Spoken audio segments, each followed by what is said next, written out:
Why did the United States attack Libya, Iraq, Afghanistan, and Yemen? Why are U.S. operatives helping to destabilize Syria? And why is the United States government so intent on taking down Iran, in spite of the fact that Iran has not attacked any country since 1798? And what's next?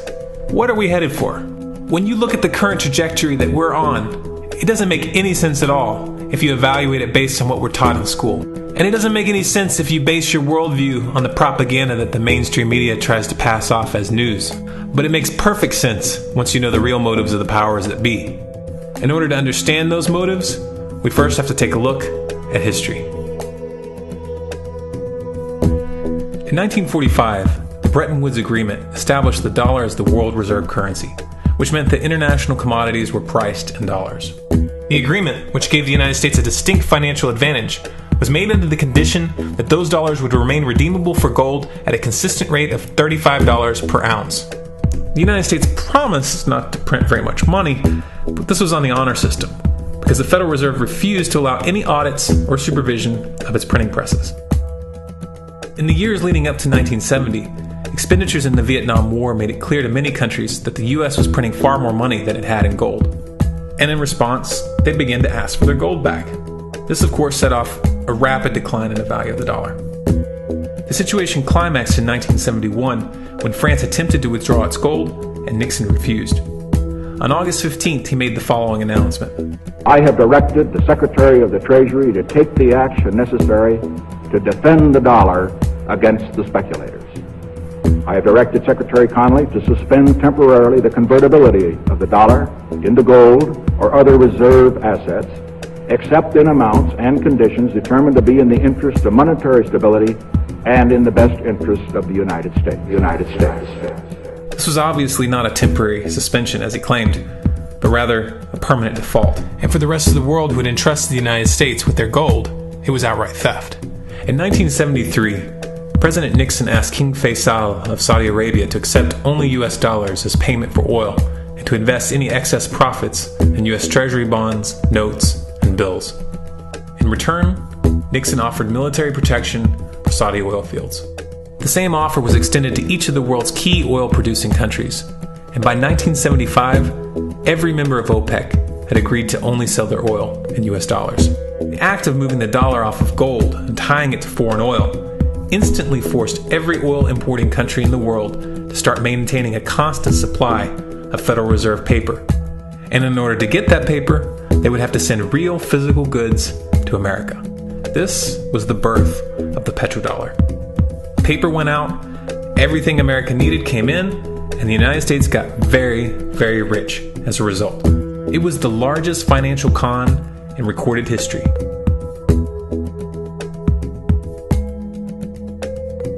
The arms race of the Cold War was a game of poker. Military expenditures were the chips, and the U.S. had an endless supply of chips. With the petrodollar under its belt, it was able to raise the stakes higher and higher, outspending every other country on the planet, until eventually U.S. military expenditures surpassed that of all other nations in the world combined. The Soviet Union never had a chance. The collapse of the communist bloc in 1991 removed the last counterbalance to American military might. The United States was now an undisputed superpower with no rival. Many hoped that this would mark the beginning of a new era of peace and stability. Unfortunately, there were those in high places who had other ideas. Within that same year, the U.S. invaded Iraq in the first Gulf War.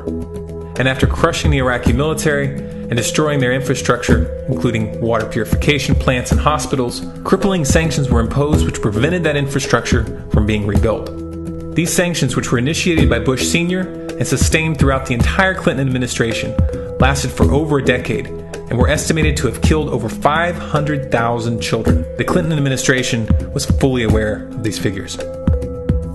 We have heard that 500,000 children have died. I mean, that's more children than died in Hiroshima. And you know, is the price worth it? I think this is a very hard choice, but we think the price is worth it. Miss Albright, what exactly was it that was worth killing 500,000 kids for? In In November of 2000, Iraq began selling its oil exclusively in euros. This was a direct attack on the dollar and on U.S. financial dominance, and it wasn't going to be tolerated. In response, the U.S. government, with the assistance of the mainstream media, began to build up a massive propaganda campaign claiming that Iraq had weapons of mass destruction and was planning to use them. In 2003, the U.S. invaded, and once they had control of the country, oil sales were immediately switched back to dollars. This is particularly notable due to the fact that switching back to the dollar meant a 15 to 20% loss in revenue due to the euro's higher value. It doesn't make any sense at all unless you take the petrodollar into account. So I came back to see him a few weeks later, and by that time we were bombing in Afghanistan. I said, "Are we still going to war with Iraq?" And he said, "Oh, it's worse than that." He reached over on his desk, he picked up a piece of paper, he said, I just got this down from upstairs, meaning the Secretary of Defense's office today, and he said, "This is a memo that describes how we're going to take out 7 countries in 5 years, starting with Iraq, and then Syria, Lebanon, Libya, Somalia, Sudan, and finishing off Iran. Let's take a look at the events of the past decade and see if you see a pattern. In Libya, Gaddafi was in the process of organizing a bloc of African countries to create a gold-based currency called the dinar, which they intended to use to replace the dollar in that region. US and NATO forces helped destabilize and topple the Libyan government in 2011, and after taking control of the region, US armed rebels executed Gaddafi in cold blood and immediately set up the Libyan central bank. Iran has been actively campaigning to pull oil sales off of the dollar for some time now, and it has recently secured agreements to begin trading its oil in exchange for gold. In response, the US government, with mainstream media assistance, has been attempting to build international support for military strikes on the pretext of preventing Iran from building a nuclear weapon. In the meantime, they established sanctions which US officials openly admit are aimed at causing a collapse of the Iranian economy. Syria is Iran's closest ally, and they are bound by mutual defense agreements. The country is currently in the process of being destabilized with covert assistance from NATO, and though Russia and China have warned the United States not to get involved, the White House has made statements within the past month indicating that they are considering military intervention. It should be clear that military intervention in Syria and Iran isn't being considered. It's a foregone conclusion, just as it was in Iraq and Libya. The U.S. is actively working to create the context which gives them the diplomatic cover to do what they already have planned. The motive for these invasions and covert actions becomes clear when we look at them in their full context and connect the dots. Those who control the United States understand that even if a few countries begin to sell their oil in another currency, it will set off a chain reaction and the dollar will collapse.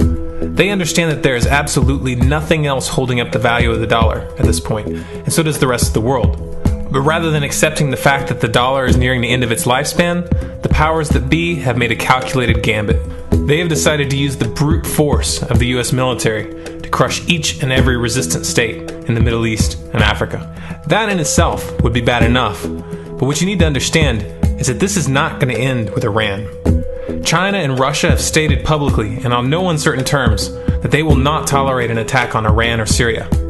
Iran is one of their key allies, one of the last independent oil producers in the region, and they understand that if Iran falls, then they will have no way to escape the dollar without going to war. And yet the United States is pushing forward in spite of the warnings.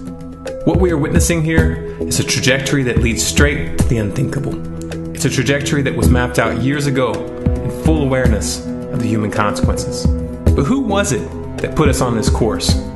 What kind of psychopath is willing to intentionally set off a global conflict that will lead to millions of deaths just to protect the value of a paper currency? It obviously isn't the president. The decision to invade Libya, Syria, and Iran was made long before Obama had risen to the national spotlight. And yet, he's carrying out his duty just like the puppets that preceded him. So who is it that pulls the strings?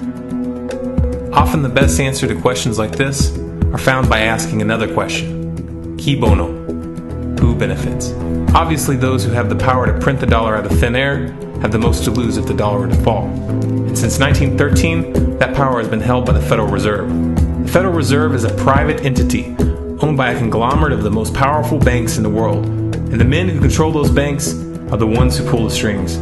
To them, this is just a game. Your life and the lives of those you love are just pawns on their chessboard. And like a spoiled 4-year-old who tips the board onto the floor when they start to lose, the powers that be are willing to start World War III to keep control of the global financial system. Remember that when these wars extend and accelerate. Remember that when your son or your neighbor's son comes back home in a flag-draped coffin. Remember that when they point the finger at the new boogeyman, because the madmen who are running this show will take this as far as you allow them to. So how much time do we have left? It's a question I hear constantly, but it's the wrong question. Asking how much time we have left is a passive posture. It's the attitude of a prisoner who's waiting to be taken out to a ditch and shot in the back of the head. What are our chances? Can we change course? Also the wrong question. The odds don't matter anymore. If you understand what we're facing, then you have a moral responsibility to do everything in your power to alter the course that we're on, regardless of the odds. It's only when you stop basing your involvement on the chances of success that success actually becomes possible. To strip the ill-begotten power from the financial elites and to bring these criminal cartels to justice will require nothing less than a revolution. The government is not going to save us. The government is completely infiltrated and corrupt to the core. Looking to them for a solution at this point is utterly naive. There are 3 stages of revolution, and they are sequential. Stage 1 is already underway. Stage 1 is the ideological resistance. In this stage, we have to actively work to wake up as many people as possible about what is happening and the direction we're headed. All revolutions originate from a shift in the mindset of the population, and no other meaningful resistance is possible without it. Success in this stage of the game can be measured by the contagion of ideas. When an idea reaches critical mass, it begins to spread on its own and seeps into all levels of society. In order to achieve that contagion, we need more people in this fight. We need more people speaking out, making videos, writing articles, getting this information onto the national and international stage. And we especially need to reach the police and the military. Stage 2 is civil disobedience, also known as nonviolent resistance. In this stage, you put your money where your mouth is, or more accurately, you withhold your money and your obedience from the government, and you do everything in your power to bring the gears of the state to a halt. Practiced in mass, this method alone is often enough to bring a regime to its knees. However, if you fail at this stage, stage 3 is inevitable. Stage 3 is direct physical resistance. Direct physical resistance is the last resort, and it should be avoided and delayed as long as possible, and it should only be invoked after all other options have been thoroughly exhausted. There are those who talk tough and claim that they will resist when the time comes, but what those people fail to realize is that if you are inactive during the first 2 stages and save your efforts for the last resistance, then you will fail. When the Nazis were moving door to door, dragging people out of their homes in Germany, that was the time to fight back physically. But due to the lack of ideological resistance and civil disobedience leading up to that moment, even an armed uprising would have likely failed at that point. An armed uprising can only succeed if the people have established an attitude of active resistance. And active resistance is only possible after their minds have broken free from the mainstream propaganda.